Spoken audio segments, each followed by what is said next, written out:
Welcome to World Explorer. Today we're going to give the top 3 interesting facts to do with Egypt. So here we go. Despite the myths that the pyramids were built by Israeli slaves or even aliens from outer space and many more, Egyptologists have determined that the pyramids were built by Egyptian labourers. They were fed, given medical treatment, and were free men. They were not slaves.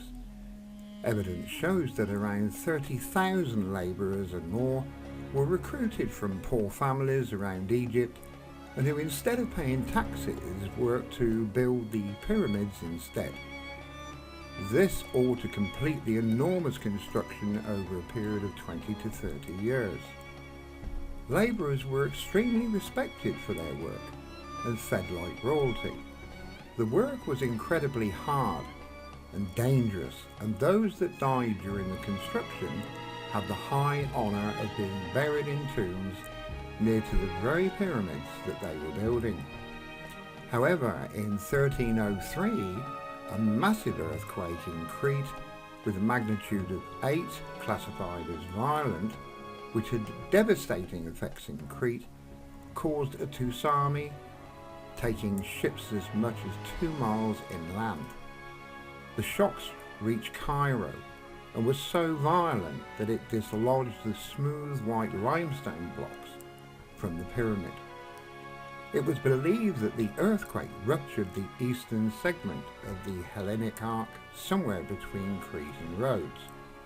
But now, with all these blocks fallen and loosened, people decided to remove these blocks and use them in other buildings, such as mosques, leaving only the very top visible today of the pyramid.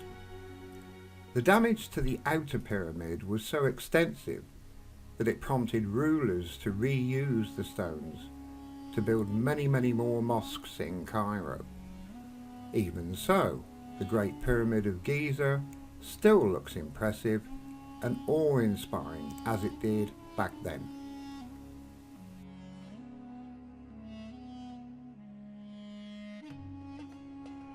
The curse of the mummy began when many terrible events occurred after the discovery of King Tutankhamun's tomb. Legend has it that anyone who dared to open the tomb would suffer the wrath of the mummy. Now, Tutankhamun's curse began when Lord Carnarvon, the person who funded the dig of Tutankhamun's tomb, died shortly after its discovery. His death began in the spring of 1923, when he was bitten on the cheek by a mosquito. During the morning shaving routine, he further aggravated the mosquito bite when he cut himself, and it soon became infected, and Lord Carnarvon became ill, suffering a high fever and chills.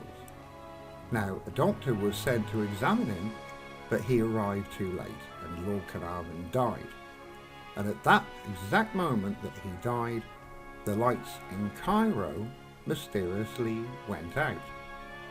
Once Carnarvon died, other stories emerged, and it was claimed that King Tutankhamun wanted vengeance and announced a mummy's curse, which targeted those who entered the tomb.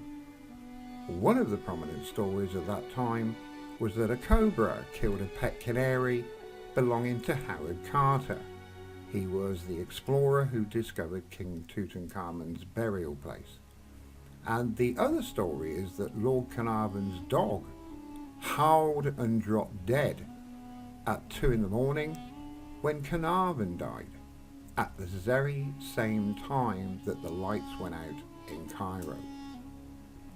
Did Tutankhamun's tomb really unleash a curse? New scientific findings show that, in fact, bacteria on the wall of the tomb might have been the cause of the curse, because the bacteria would release spores into the air, allowing it to be breathed. This in turn caused people who came into contact with those spores to become ill. Could this be what killed Lord Carnarvon? It could have been a deadly combination of spores and the infected bite. The golden face mask of Tutankhamun is the most famous and most beautiful exhibit recognised throughout the world today. Covered in gold, it's supposed to be the face of the young king himself. However, evidence now shows that the headdress itself was never made for the king, and it's not all in one piece either. The face mask was made in two pieces, the face itself being one, the other the headdress. The mask itself is riveted inside along this joint line, where the two pieces were joined with rivets. Stranger still is the pierced earlobes of the mask. For in Egypt, in those times, male rulers did not have pierced ears. Only women and girls wore earpieces. Men did not. In fact, the holes in the earlobes when it was found were covered with gold leaf. So the face mask headdress was not made for the young king, it was made for somebody else, and the face was added later. But who then was the headdress made for? Well, special scientific tests and investigations have been made, including using face recognition software. The evidence shows that the headdress was made for none other than Queen Nefertiti. Because of the expert work carried out by the workmen, the result is a face mask that looks as if it's been totally made for the young king.